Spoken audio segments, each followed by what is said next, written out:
Ladies and gentlemen, welcome back to another episode of the What Are We Doing podcast. My name's Levi McCurdy, and this is episode 193. I'm almost certain that's the correct number. Listen, my voice sounds this way due to a helium balloon incident, and I'll explain it. I ask every single week the comment, Levi, tell us a story.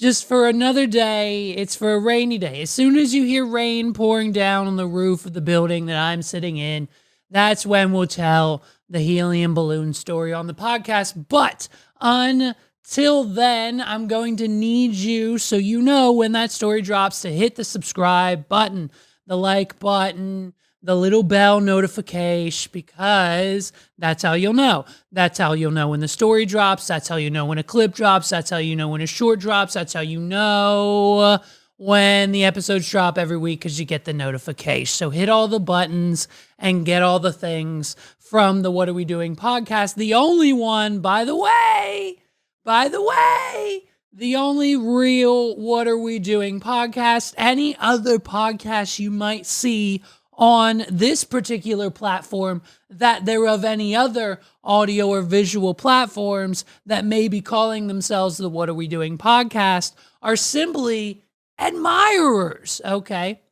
And so at the end of the day, that's where we're at. And now I seem to have lost my button. I think I accidentally deleted the What Are We Doing button. Oh no, where did it go? Did we delete the button? Oh my God, we deleted the button. Let's get it back.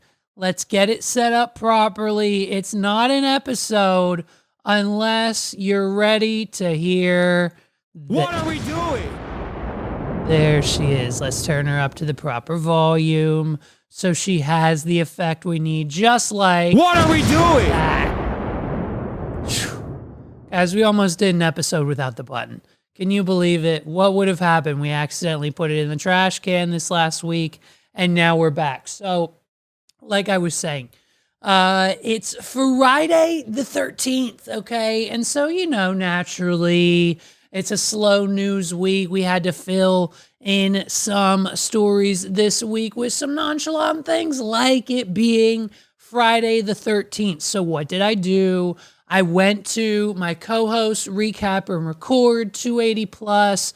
You know him. It's Los. Okay, I talked to Los this morning, and I said, hey, bro, what are your top 5, like, scary, horror, Friday the 13th, anything within that realm of the genre? What are your top 5 go-to movies? I'm going to hit the Wad Pod audience with your top 5, my top 5. I'm assuming they're going to be polar opposite. Spoiler alert, they are. What are we doing? And so let me know. So Los sent in his top 5. So for those of you wondering, I know you know everything there is to know about the host of the 280 Plus podcast, except for his top 5 Friday the 13th horror, suspense, scary, slasher type style films. Well, I'm here today to give you said information for your database. So take notes, okay? He starts off the list with what naturally could be argued is where most people would go. He's either hitting you with Halloween 1, the original, or he also dubs Halloween H2O as a decent movie to watch. Now, I know some people probably in the comments down below will argue that Halloween H2O is one of those in which we don't recognize due to its ridiculousness. But at the end of the day, it's Los's list, so leave him alone, okay? Second on his list, Child's Play. Now, he made it very clear to me. He said, Levi, not the original Child's Play. That was just a possessed doll. I can deal with that, okay? What got me was the 2019 remake of Child's Play when Chucky wasn't just a possessed devil of a doll. He was actually being controlled via an evil AI, artificial intelligence. What are we doing? And the reason that scares Los is because it it's reality, or is inevitably will be very, very, very soon.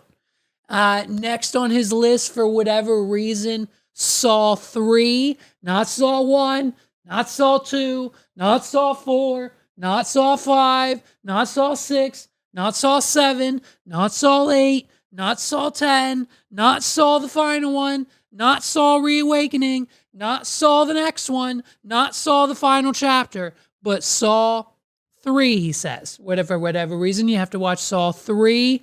And then next on the list, he's got to give it to Scream. Shout out Ghostface, okay? Shout out my son. We have 12 Ghostface masks amongst thousands upon thousands of dollars of Spirit Halloween animatronics, hanging characters, things that shake, things that are loud, a terror TV, you name it. If it was released at Spirit Halloween within the last 2 to 3 years, my son knows about it, and we most likely own it, aka it's sitting in my living room. So shout out to Ghostface, dude. He's in the house, okay? And then, of course, to keep it around that same type of style and same type of just kind of all-around glorification of a movie, the last on Los's list for his top 5 has to be Terrifier.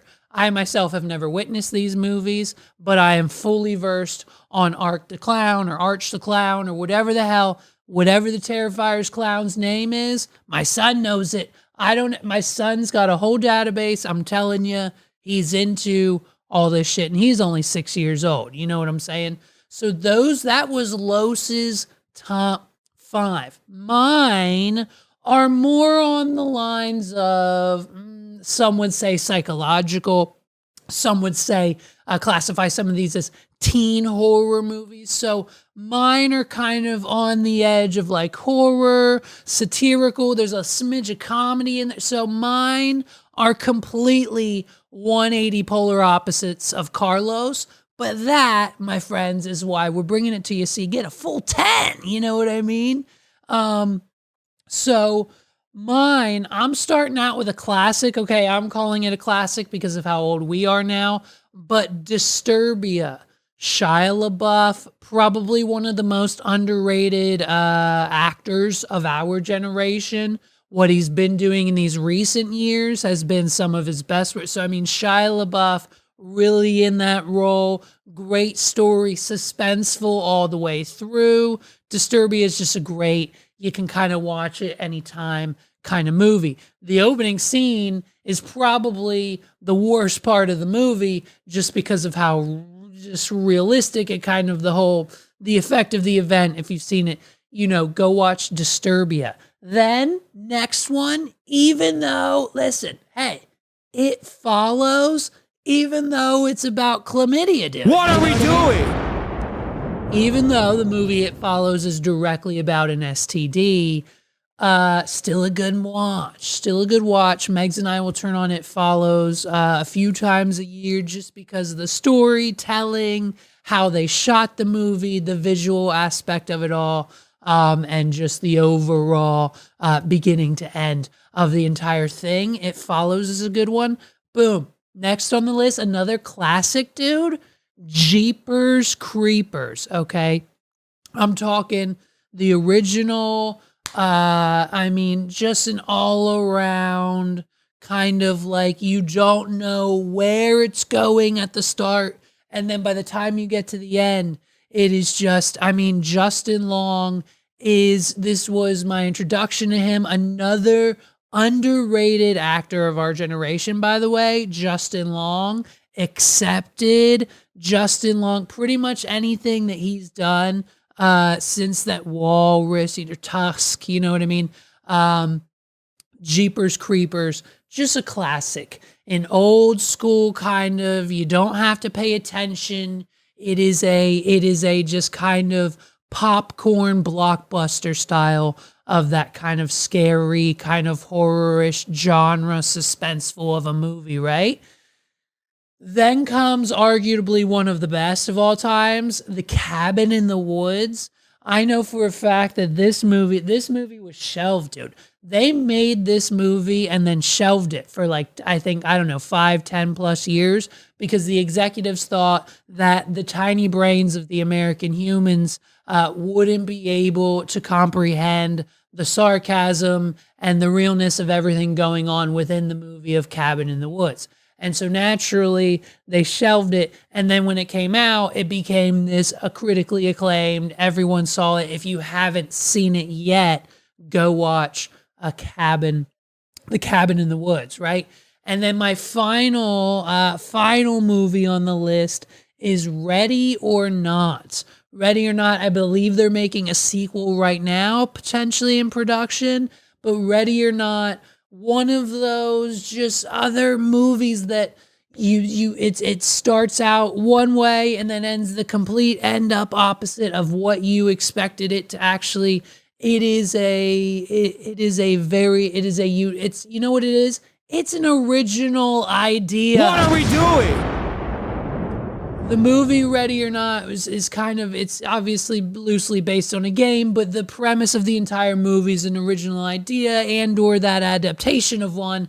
And so it gives that kind of breath of fresh air when you see this movie that's not just the same thing over and over again, and the twist and the turns and then the ending that you just no one really expects to ever actually end up happens, and then it sets us up for, I don't really know what they're gonna do with a sequel, but if you're going to make one, it's with this movie, Hide and Seek, or I'm sorry, Ready or Not. In the movie Ready or Not, they play hide and seek.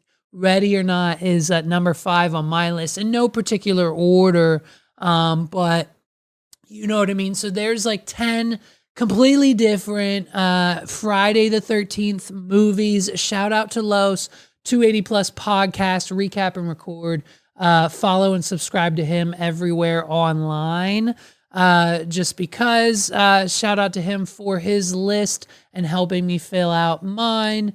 And of course, naturally, to end the bit, if you are going to just go straight Friday the 13th this year and go gung-ho on a complete dozen Friday the 13th movies, the order in which you have to watch them is blatantly kind of obvious, but just in case you make that Google search and need to fall on this podcast episode, here is the order in which you watch the Friday the 13th movies, and it's a little tricky, so follow along. Ready? Friday the 13th 1, Friday the 13th Part 2, Friday the 13th Part 3, Friday the 13th The Final Chapter. Then it's Friday the 13th Part 4. Nope, Friday the 13th Part 5. 4 was the final chapter, but we didn't call it 4. I'm bad with Roman numerals. It's Friday the 13th Part 5, A New Beginning. Friday the 13th Part 6, Jason Lives. Friday the 13th Part 7, The New Blood. Friday the 13th Part 8, Jason Takes Manhattan. Then not Friday the 13th, Jason Goes to Hell. This is 1993 now. Jason Goes to Hell, The Final Friday. Number 10, arguably the best of the series, is Jason X, 2001's Jason X, aka Jason Goes to Space. And if you have never experienced this cinematic masterpiece, if you could give two shits about Los's list, my list, any of the other horror movie, if you have never seen the movie Jason X, aka Jason Goes to Space, you need to find it, buy it on Amazon, look it up, Google it, find out where it's streaming. You can probably buy it on YouTube or something.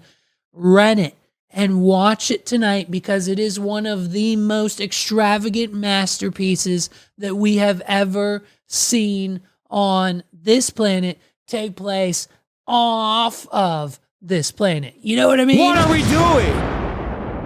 When I tell you it is a bunch of 20-something-year-olds that have no business being in the International Space Station, and it just so happens that in order to get rid of Jason and stop him from terrorizing the town, they cryo shipped him to outer space, and he is also on the International Space Station. And spoiler alert, something goes wrong with that technology, and Jason wakes up and starts doing what Jason does best. But only this time, hey, yeah, he's in space. What are we doing? And then to finally kick off and end your Friday the 13th Jason list, we've got Freddy versus Jason. And then last but not least, the latest 2009's Friday the 13th. And so that is all 12 of the Friday the 13th Jason movies. Like I just said, if you watch any of them, it's got to be Jason X. So Apple just dropped their WWDC keynote, coming in hot, F1 Craig Ferguson style, you know what I mean? And of course, right off the bat, for about 3.2 seconds, we just skimmed right on over. We walked right past the elephant in the room, that thereof Apple Intelligence. What are we doing? Okay, hey. Did I buy a brand new iPhone 16 Pro, brand new Mac M4 Mini, and a brand new iPad Air with an M2 chip in it because they all would support Apple Intelligence in order for you to make it the ultimate AI ecosystem of my life? Yes. Did Apple fail me in the sense that Apple really kind of just promised this glorified AI Siri ChatGPT assistant that could inject itself into your email and calendar and tell you things about said things and schedule things and run your life as an AI assistant? Yes. And did they deliver on that? No. Okay, so we skipped right over that broken promise this year at WWDC, and we got straight into the changes. They have distracted us with the Apple Intelligence failure with this all new iOS 26, and along with iOS, iPad OS, Mac OS, Vision OS, and Watch OS, I think I got them all. It's now all in the same congruent number year of a system, so it's not to be confused like it would have been. If we would have kept the same numbers in conjunction with the last numbers that we had, we would have had like iOS 19, iPad OS 18, Watch OS 13, Vision OS 3, and whatever, Mac OS 23, Tahoe, Navave, Sierra. And so they've changed it now. They stole Samsung's idea that they had a few years ago, and basically they're just making it whatever the next year is for the phone release is the number of the iOS system. Hey, Apple, why don't you just drop the number? You know what I mean? What are we doing? Just drop the number. Just drop the number and just make it iOS. Whatever your phone, whatever phone you have, it's iOS. We don't ever need to know the number. Why do we ever need to know if anyone's ever on iOS? And hey, if we do, by God, just go into tell them to go into their settings and tell you what it says. It either says 18, 19, or 26. You know what I mean? So why don't we just drop the number altogether, right? And so this new major update comes with what they have called the biggest design overhaul of iOS since iOS 7. And that was like, boop, 10 plus 15 freaking years ago. Okay. And so now we have got what they're calling this new design language. Okay. It can't just be a regular thing. We've got to come up with a word. And that term for the new design is liquid glass. Love it or hate it, it's here to stay. It's liquid glass. And guess what? Hey, I kind of hate it. What are we doing? It doesn't look good. The readability is going to be weird on some things, like accessibility issues all over the place. I understand that what we have seen so far is not the final version of iOS 26, and they're probably going to fix some things and update some things prior to the public release, and what we're seeing now is just the beta. But when it comes to like the frostiness of the background of things like the control center and apps and certain elements, it kind of looks better now, dude. It looks better on iOS 18. So why do we need to we're just lowering the opacity of everything? What are we doing? And listen, I get it. This is a 5D chess move by Apple. This is Apple getting us to be comfortable with these floating elements, these glass elements, because we are going to be moving towards a time and a space and a continuum where Apple will eventually be releasing meta glasses, or that they're of their own. They're not going to call them meta glasses, but you know what I'm trying to say. And then eventually spatial computing and AR, VR stuff will be the only way we communicate, and your glasses or your goggles will be it and not your iPhone, okay? And so at the end of the day, Apple is prepping us for that, because eventually it's all going to be Vision OS. Eventually it's all going to be in front of us, and it's going to be this glass like, because we're going to be able to need to see the real world through all of that AR stuff. So here's the first step. It's called liquid glass. What are we doing?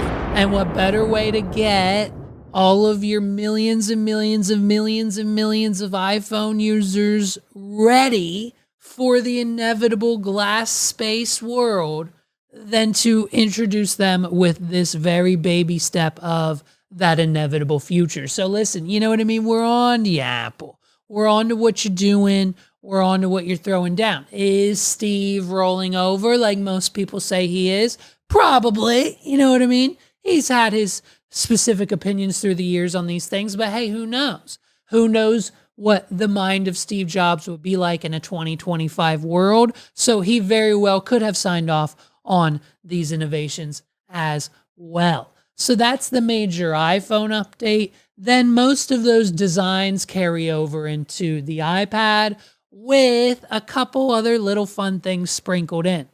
Your iPad, if it supports it, is now basically a MacBook, okay? Apple has been teetering this gray area for years, okay? The fact that we are now here is even a big of a shock to most people in the tech industry as it is for you and me, because for years now, we've all been having this same weird kind of gray area of, is the iPad a MacBook? Is it a tablet? Is it a power horse? Like, when you can go get an iPad Pro with an M4 chip in it, why wouldn't I, for like half the price, get an M4 Mac Mini with the same chip and have a full-blown computer to do full-blown computer things? What are we doing? And so this gray area between the iPads and the Mac have been kind of this surrounding, revolving argument between the tech community and Apple themselves, to the point now where we're narrowing in on the fact that the iPad is in fact becoming just this. Now we're at a point where you have to ask yourself, do I spend the same amount of money on an iPad, or do I save the same amount of money on, say, a MacBook Air? The MacBook Air and an iPad that now has the new iPad OS Windows system and the new iPad OS 26 mouse with an even pointier mouse, so you can drag and drop the windows wherever you want to put them on the screen.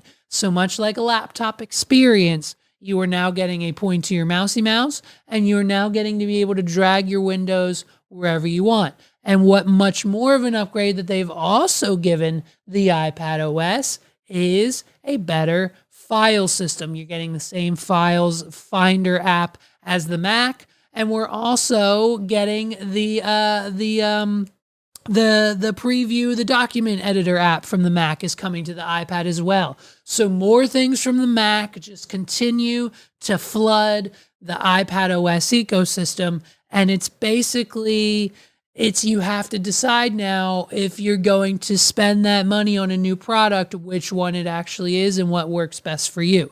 The last major update that they released for the new iPads is a podcaster update. So not only now when you're on those video calls via your iPad recording your podcast, you can now record locally that call via your favorite apps like Zoom, Teams, and other video meet apps. Now, I'm more curious on how that actually works. We don't really know yet because it's still kind of all in beta. I'm curious if it's using the application's recording feature or if it's using like something on the iPad to record the video locally. Because if that's the case, then we might be getting better resolution and bigger videos from Zoom call recordings than we do now, because I'm pretty sure they still cap out at 720p via a desktop recording. And so if we can get a higher resolution Zoom call recording via iPad OS 26, then that might be a deal breaker for some people as well. And then on top of that, you can now choose which microphone you want to use via the iPad, via the new microphone input option in the settings. So big podcaster update for the iPads coming later this year. And then on top of all of that, all of the design, all of the fun changes, all of the series stuff, all the stuff that they announced for those two operating systems, iOS and iPadOS, they brought all of that to macOS on top of the fact that their new thing for macOS is a brand new Spotlight where you can, obviously everyone knows, Command Spacebar, open Spotlight. Not only is the search way better, but they have keyboard commands you can use. Pretty much you can command any app from Spotlight now. So if it's like a shortcut key or keyboard shortcuts, you can control it there. You can view your copy and paste history in Spotlight now, and many, many, many other things that have finally made the Spotlight feature on macOS, hey, actually useful. What are we doing? And so that's essentially all we got from WWDC. They glazed over Apple Intelligence, gave us a couple key features in the ecosystem of all of their operating systems and products, as well as this new, love it or hate it, it's kind of here to stay, liquid glass design across all devices. And so that's coming this fall from Apple. If you had not had a chance to view any of the news or the keynote or the conference, it was just your standard, typical iPhone, or not iPhone announcement. That's coming later. We don't do iPhone announcements or hardware announcements now. WWDC, it's all about the software as it has been. And so a great year for Apple. We'll see what it looks like when it finally ships, but just giving the fanboys of Samsung, shout out to Los over at the 280 Plus podcast. I'm sure he's laughing hysterically at the new iOS design. Oh, and by the way, hey, guess what? iOS 26, not out yet, releasing this fall. Hey, custom background wallpapers for your group chats and text messages. What are we doing? A feature that they must have ripped right out of Android 2.0. I'm almost positive the first Android phone from Google had, you could put custom backgrounds. If not, you could download an app immediately on the App Store that would give you custom backgrounds and images for your text messages. Ow! What are we doing? So, dude, TikTok, man, TikTok's been a crazy thing these past few years. Megs and I, the relationship that we have with TikTok, I mean, it's basically a 72-hour occurrence, right? Megs and I will take 72 hours during the day, at night, on our own, in bed, whenever we have free time.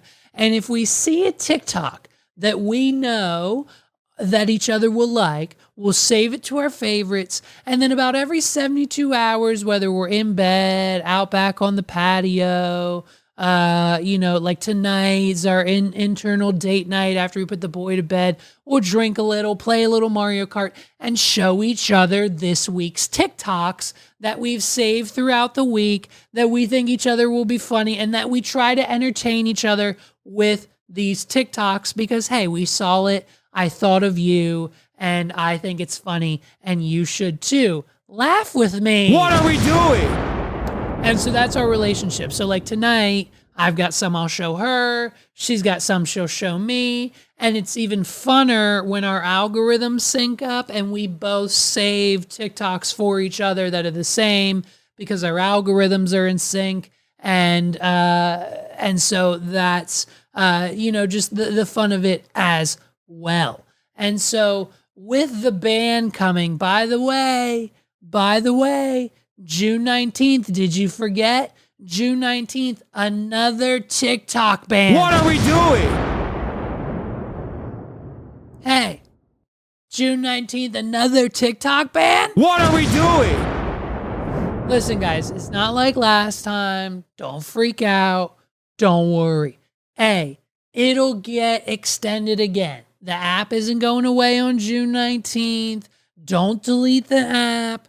Don't go download Blackball or Orange 9 or whatever Chinese social media app you think you can get 1 million followers on because you're going to be the first person from your town to be on this all-new China-run version of TikTok. Hey, how's your Lemonade 8 app profile going? What are we doing? Haven't been on there in months, have ya? Like, calm down. The TikTok ban, just sit tight for a minute. And they're going to either work it out or Donald Trump's going to sign a little piece of paper that says, hey, we'll extend the TikTok ban to like September 19th. Hey, ban it then, he'll say, because it's too valuable of an asset for not only China, for not only American citizens, but for the e-commerce business of America. And when you're already teetering on like economic collapse as president for the second time in this country, you don't want to get rid of the one thing that's distracting all of the American citizens from said economic collapse. AKA, if you get rid of TikTok, that's just another reason for everyone to hate you. What are we doing? So I promise you, if Donald Trump has 2 brain cells, which I'm pretty sure he does, he's not going to let it go away in any capacity on June 19th. Remember when it went away last time? It was like 12 hours. It was like 6 hours. Boop, it's back. You know what I mean? Here we go. Don't worry about the TikTok ban this time around. Okay? So basically, I wanted to show you guys this week. This is my new obsession. Okay? My latest obsession is Chit. If you haven't seen Chit, I mean, it is one of the best original sketch comedy. These guys are knocking it out of the park. It's Jay Renshaw. Look up Jay Renshaw on TikTok. Follow him everywhere. Follow him on Instagram. I mean, it is one of the funniest bits that you'll ever see. Take a look. This is Chit. I cannot get enough of him. I can't get enough of him. I'm dying hysterically. Watch this. Ready? Chit, what was that? Is there a black person here? What did you just say? I said, is there a black person here? Do you have a question? Yeah. Is there a black person here? Chit, why are you asking that? Janice said there was one in here. Came to check. There's a white person here too. Well, I don't need one of those. Mm-mm. Chit, please stop what you're doing. What's the big deal? I'm just trying to find the black person here. Well, you found her. Okay, you got her today. Okay, let me see. Let me set my sparkler down. Oh, here it is. Got it. Chit, are you saying is there a black purse in here? Yeah. Success. I like your haircut, Linda. Thank you, Chit.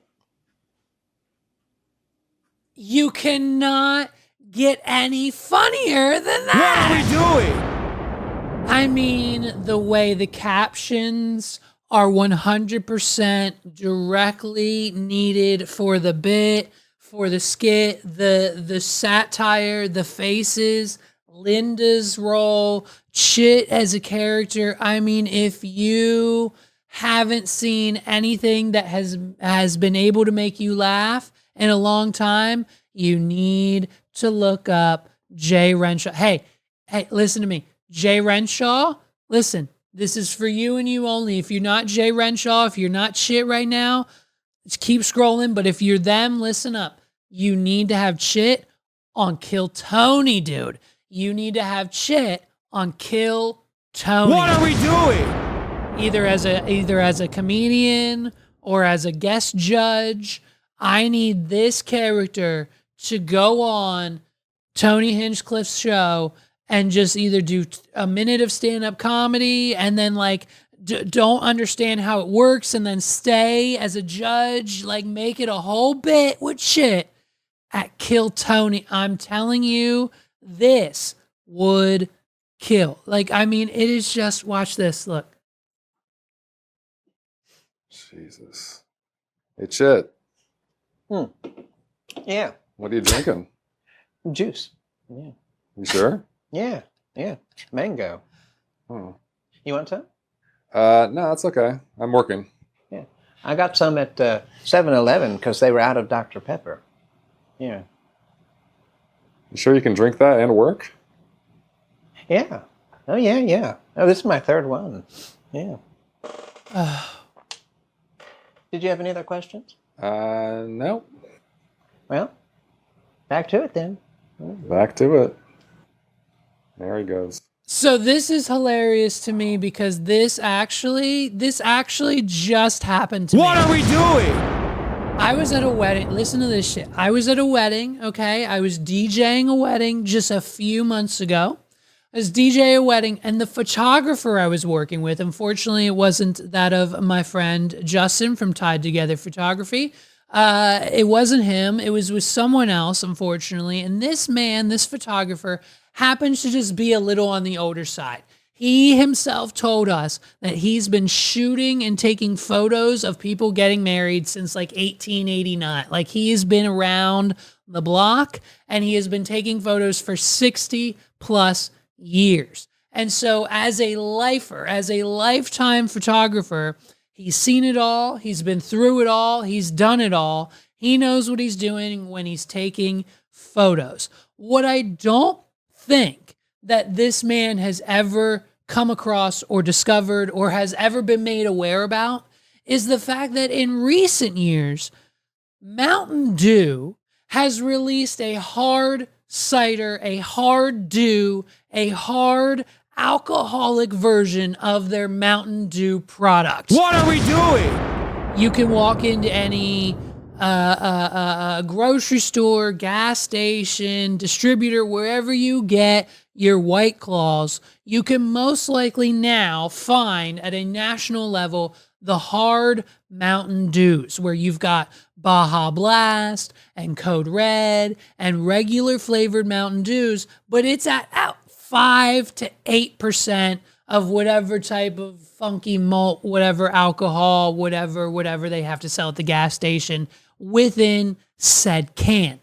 Now, I don't think that this photographer who is 65 plus years old was ever made aware of the fact that they have A, made this product, and B, that's exactly what they were giving people at the bar at this wedding. What are we doing? The bride and groom provided it, okay? They had beer, they had cider, they had wine. Whenever the bride and groom has to supply the alcohol for said bartender to pour, because of Pennsylvania state laws, most couples in this state do that.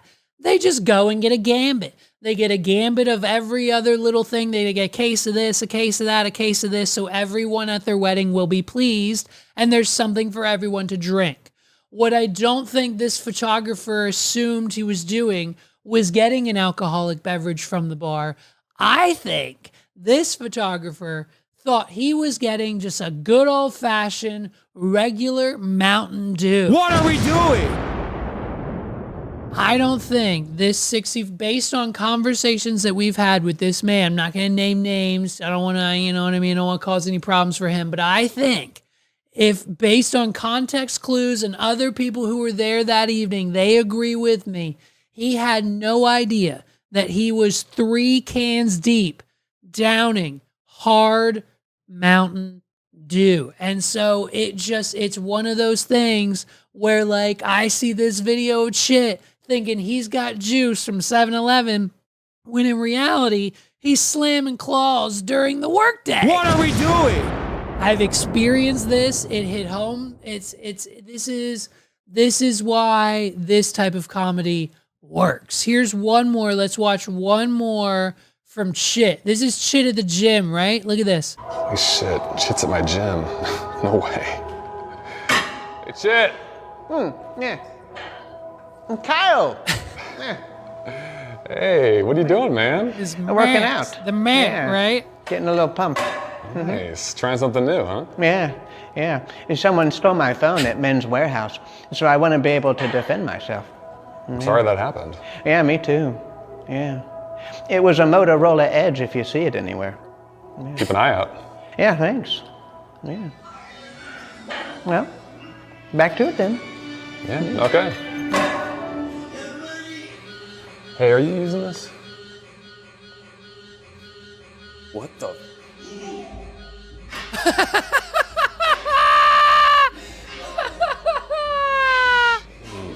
Yes.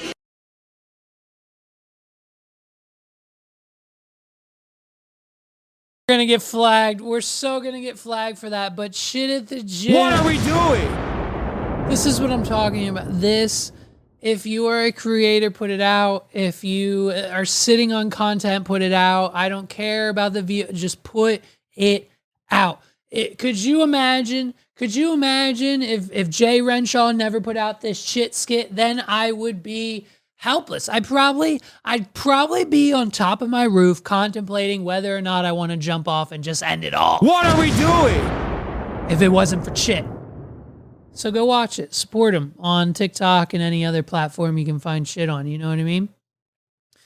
So listen, I'm becoming a fan of Joe Budden. I was listening to the Joe Budden podcast the other day, not only break down the Carter 6. If you haven't heard the initial reviews, let alone any of the music on the album, I'll save you the trouble. You don't need to listen. What are we doing?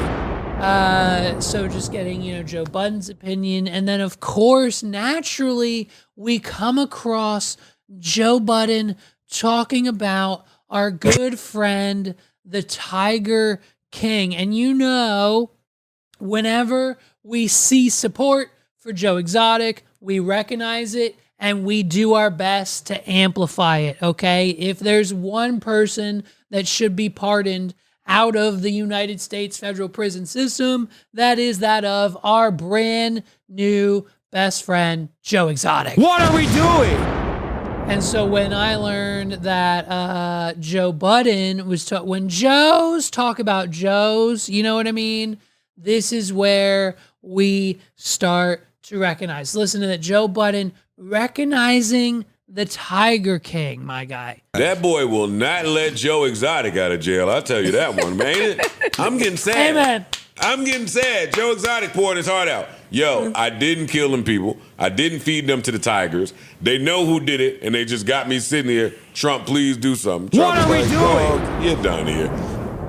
What am I gonna get from Joe Exotic? See, this is exactly like his co-host just said there. What is Donald Trump going to get from Joe Exotic? You only get pardoned by Donald Trump if there is any amount, at least 1% of interest coming the way of Donald Trump. And so shout out to Joe Budden for recognizing our best friend Joe Exotic. If we can get him pardoned as soon as possible, the more ears, the more eyes, the more people that we have on this planet shouting from the rooftop, free Joe Exotic, the more likely it's to happen. And speaking of Joe, he's got new music out. What are we doing? And no, I don't mean Joe. I don't mean Joe Budden. Joe Budden hasn't dropped new music since the movie You Got Served came out. You know what I mean? Joe Exotic. Joe Exotic has new music, and I want to listen to it with you guys. Let's listen to Joe Exotic's new song that we just dropped the other day. Take a listen. Here it is. Not saying names, but you people suck. Yeah! What are we doing? The first line of Joe Exotic's new song is not saying names, but you people suck. I'm putting that on a shirt. I'm getting it written on my body somewhere via permanent tattoo. I'm shouting it from the rooftops. Not saying names, but you people suck, dude. And that's Joe Exotic. I love it. Names, but you people suck. You lied and you cheated. Woo! Stole my love. Stole his luck, dude. I'm paying the time for a crime I didn't do. A crime he didn't do. Karma's a beast. Karma's a It's beast. gunning And for it's you. gunning for you, dude. Karma's a beast and it's gunning for you. What are we doing? Play that. Play that for somebody. Hey, if you hate somebody, send them Joe Exotic's new What song. are we doing?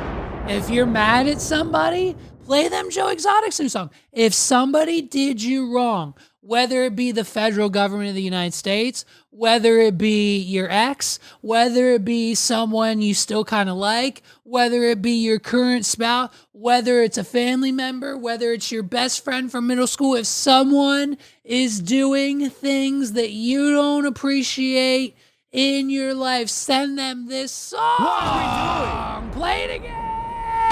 Not saying names, but you people suck. You lied and you cheated.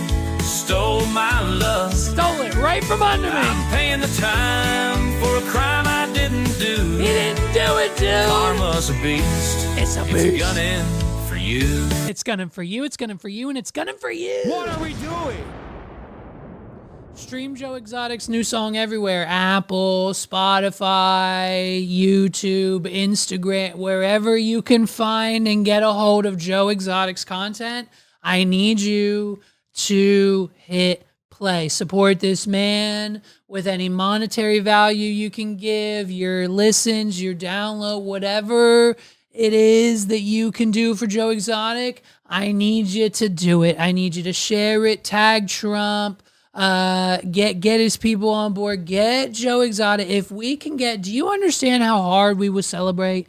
Do you understand how, like, I don't shut up about Joe Exotic now, even after we talked for an hour, let alone if it's because of us or if we even remotely had 1% to do with it because we had him on, we're shouting from the rooftops, free Joe. If Joe Exotic gets pardoned from Donald Trump at any point in time within the next 3 to 4 years, I swear to God, you will never hear the end of it from me. What are we doing? I will make it my mission in life to let everyone know. I'll have business cards. I'll hand out that says, I helped Joe Exotic get pardoned, dude. What are we doing? I will have shirts made. I will make sure every single one of my friends, enemies, family members, clients, customer, every single person I interact with will know that I had a smidge of something to do with the fact if this man ever gets pardoned, cross my fingers, pray to whatever you believe in, and let's, oh my God. What are we doing? Get him out. Get him out so that we can, I mean, could you imagine how my life would change if I found out that it was very possible for me to now fly anywhere on this planet and interview in person Joe Exotic, because I can do that now because we're best friends and he loves me? What are we doing? Get him out, Trump. We got to get him out because the songs are bangers. The only way we're going to get even more bangers of a song from Joe Exotic is if we get him out of prison. I mean, hey, let's be honest. The songs he's been putting out in prison are bangers, so maybe we just, I don't know, maybe we just leave him in there. I'm joking, dude. What are we doing? I'm joking. Get him out. Get him out. It's time. And you know what else it's time to stop doing, dude? It's this America's Got Talent. America's Got Talent is here, and every year I have to talk about it. Every year I have to bring it up. Every year I have to say something about how downhill and how predictable America's Got Talent has become. And the first thing that we need to discuss this year is, hey, why is no one American? What are we doing? Every other person that we saw walk across that stage in these first couple of episodes of America's Got Talent season 20 comes on, and the first 3 words out of their mouth are, I came all this way from Brazil. I came all this way from Japan. I came all this way from some other country that's not America. What are we doing? You've got some old Japanese guy who can't even speak English. He needs a translator. What are we doing? Hey, rule number 1 of America's Got Talent should and foremost always should be, you gotta be from America, and 2, you gotta speak the language at minimum. What are we doing? At minimum. Spanglish just a little bit. I'm not trying to be racist. It's not racist when every other country has their own Got Talent. Hey, guess what? There's a Japan's Got Talent. There's a Brazil's Got Talent. There's a Mexico's Got. There is a Got Talent in every single goddamn country on the planet. What are we doing? And so when they come to here and you're like, hey, I'm from Brazil. What about the guy from Utah who didn't get a spot because of the, you know what I mean? It's kind of, we got to figure out if it's just a talent show.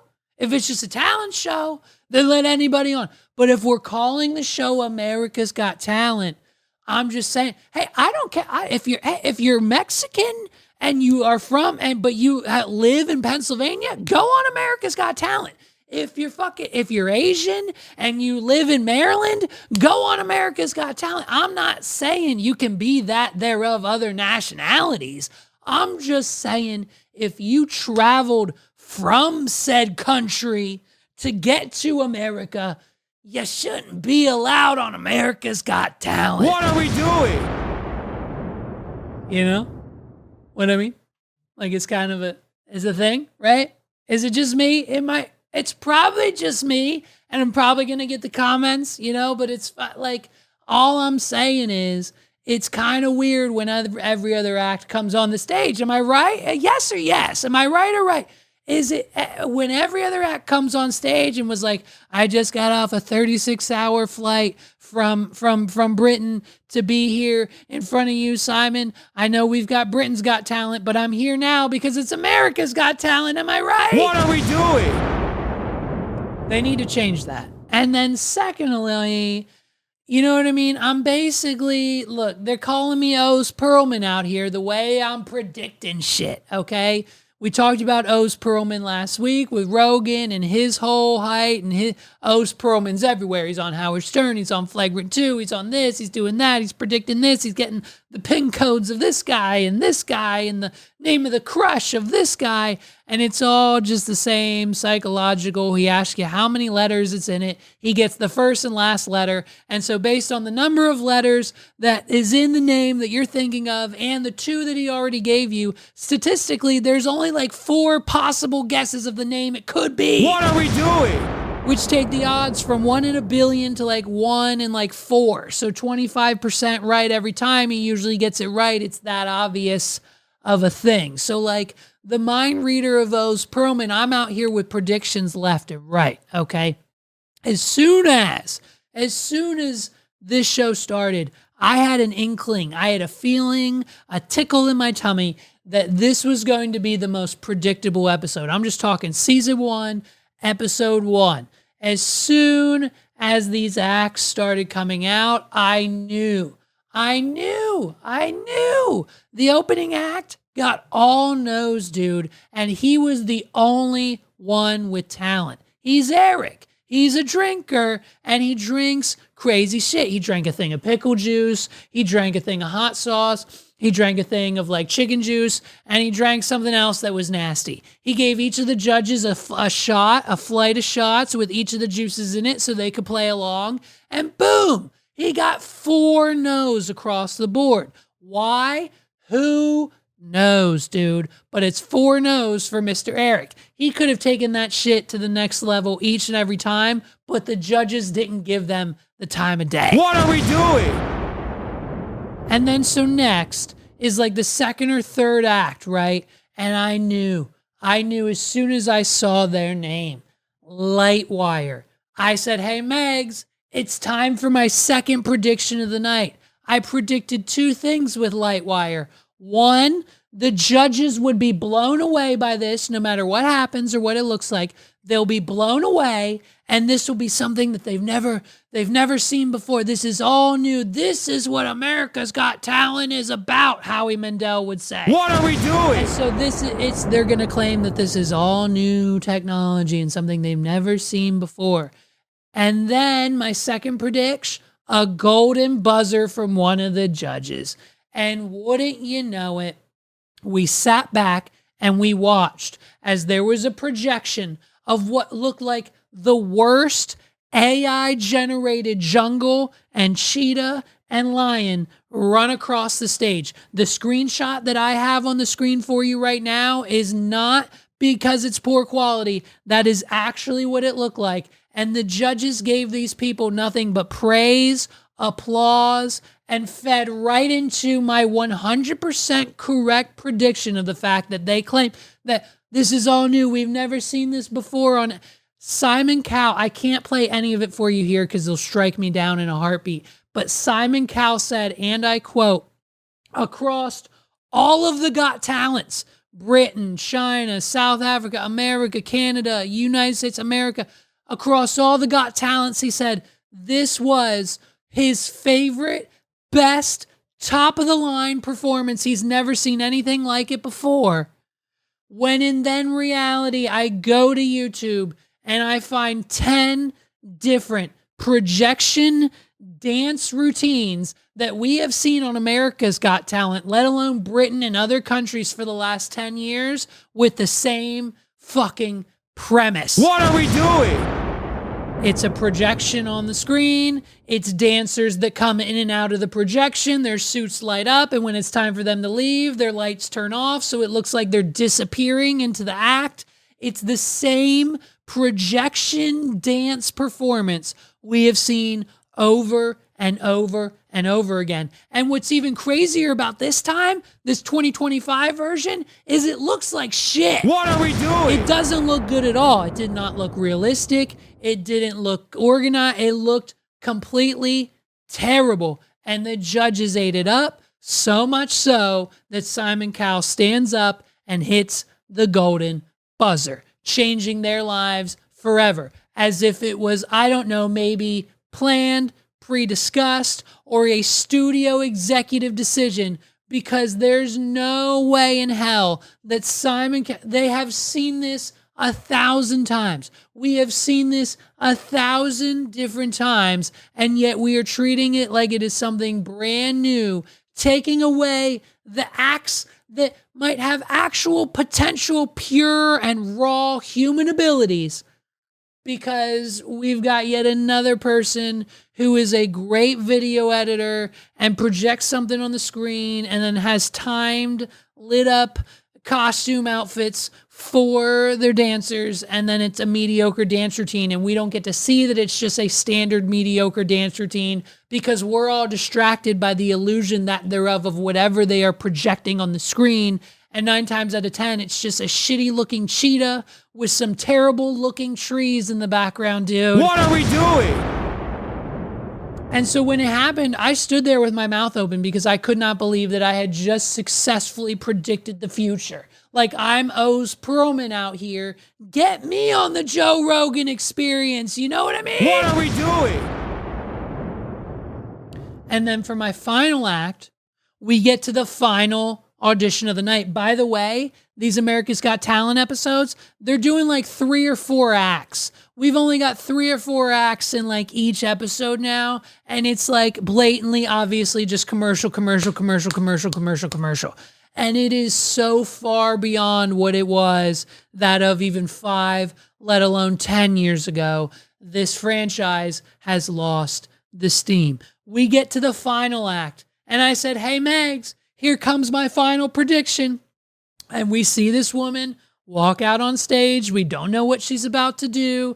I see her. I make my prediction. I say, hey, I don't know what she's going to do. She's probably going to dance. And it's going to be so corny that most of the judges are going to laugh a little bit. They're going to push her through, and that'll be the end of the episode. And by God, what happened? We get the music, we get the knives, and we get the 2 best friends that are backing her up today. And we get none other than the final accurate prediction from me, Levi McCurdy. You know what I mean? What are we doing?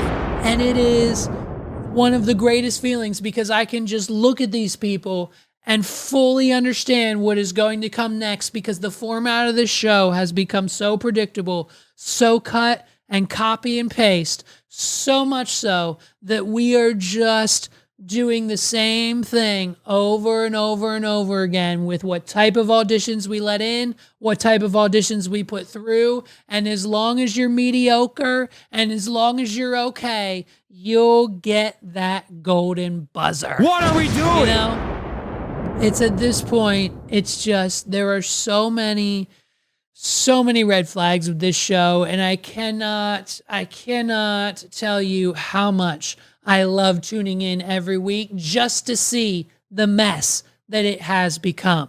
So much so that people with actual talent are just getting 4 yeses when they should be getting golden buzzers, and that they're of the exact opposite happening, that the people who are getting the golden buzzer,